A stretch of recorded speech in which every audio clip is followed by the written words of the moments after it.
అందరికీ నమస్కారం అండి. రాష్ట్ర ప్రభుత్వ ఉద్యోగ పెన్షన్లకు సంబంధించి డిఏ పిఆర్సీలపై కీలక నిర్ణయాలు.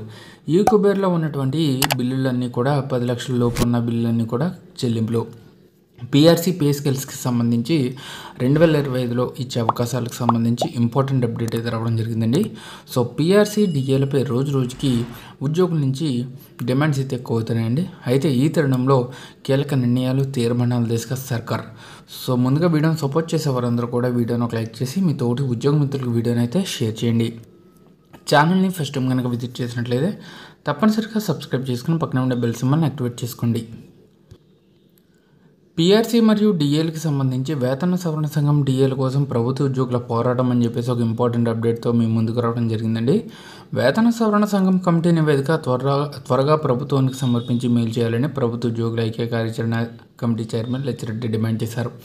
వాటితో పాటుగా పెండింగ్లో ఉన్నటువంటి డిఏలు, పాత పెన్షన్ విధానం అమలు వంటి డిమాండ్లు పరిష్కరించాలని కోరారు. ఆరోగ్య పథకాన్ని వెంటనే అమలు చేయాలని విజ్ఞప్తి చేశారు. ఉద్యోగుల బదిలీలు, పదోన్నతులపై కూడా లచ్చిరెడ్డి ప్రభుత్వానికి విజ్ఞాపన చేశారు. ఇక ప్రభుత్వ ఉద్యోగుల పెండింగ్లో ఉన్నటువంటి జీపీఎఫ్, సెలవు జీతం, మెడికల్ రీయింబర్స్మెంట్ బిల్లులను వెంటనే విడుదల చేయాలని ఉద్యోగుల జేఏసీ డిమాండ్ చేసింది. బకాయి పడిన వాహన రవాణా అంటే ట్రాన్స్పోర్ట్ అలవెన్స్కి సంబంధించి బడ్జెట్ను తక్షణమే విడుదల చేయాలని కోరింది. న్యాయమైన డిమాండ్లను పరిష్కరించడానికి దశల వారీగా కృషి చేస్తామని జేఏసీ తెలిపింది. ఈ సమావేశంలో చేసిన పలు తీర్మానాలను జేఏసీ వెల్లడించింది. సో జేఏసీ తీర్మానాల్లో హౌస్ బిల్డింగ్ అడ్వాన్స్, ఇతర లోన్స్ అడ్వాన్స్ను పెంచాలి. ఈ కుబేర్లో ఉన్నటువంటి 10 లక్షల లోపు ఉన్న పెండింగ్ బిల్లులను తక్షణమే విడుదల చేయాలి. ప్రభుత్వ కార్యాలయాల్లో మౌలిక సదుపాయాలను కల్పించాలి. ఇందుకు కావాల్సిన బడ్జెట్ని పెంచాలి. ఇక పదవీ విరమణ పొందిన ఉద్యోగులకు అదే రోజున వారి పెన్షన్ బెనిఫిట్స్ని అందించాల్సి అయితే ఉంది. ఇక అవుట్సోర్సింగ్ ఉద్యోగుల నియామకానికి ప్రత్యేక కార్పొరేషన్ ఏర్పాటు చేయాలి. ఈఎల్ ఎన్కాష్మెంట్ సీలింగ్ను 300 రోజుల నుంచి 360 రోజులకు పెంచాలి. ఉద్యోగులకు డ్యూటీ నైపుణ్యాలను పెంపొందించేందుకు ఎంసీఆర్హెచ్ఆర్డీలో శిక్షణ అయితే ఏర్పాటు చేయాలి.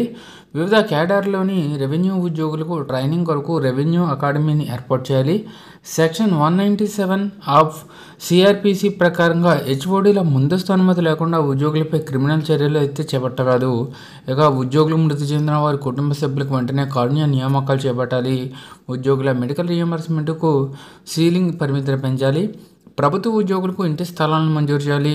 ఉద్యోగుల రిటైర్మెంట్ గ్రాట్యుటీని 20 లక్షలకు తక్కువ కాకుండా పెంచాలని చెప్పేసి జేఏసీ తీర్మానాలు వ్యాఖ్యానించడం జరిగిందండి.